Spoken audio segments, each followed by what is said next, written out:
Баршаңызға ассалаумағалейкум, есімім Маржан, каналыма қош келдіңіздер. Бүгін сіздермен бірге өте дәмді әрі тез жасалатын орама жасаймыз. Ол үшін бізге 3 дана пияз, 3 дана картошка, жарты келі фарш қажет. Дәмдеуіштеріңіз өздеріңіз көз мөлшерімен салсаңыздар болады.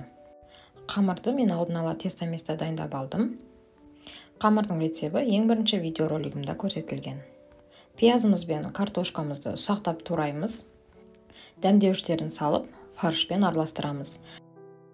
Начинкамыз сочный болу үшін 50 грамм су қосып серсеңіздер болады. Қамырды жаю ыңғайлы болу үшін мен 3 бөлікке бөліп алдым. Қамырымызды жұпқа қылып жайып аламыз, кейіннен үстіне жемішкенің майын жағып шығамыз. Қамырымызды майлап шыққаннан кейін начинканың 1/3 бөлігін саламыз.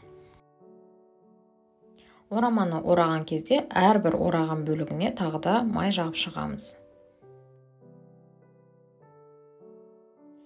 Кейіннен пароваркаға не болмаса мантоваркаға 40-45 минутта пісірамыз. Бұл рецептпен тек қана орама емес, сонымен қатар манты да, самса да жасасаңыздар болады.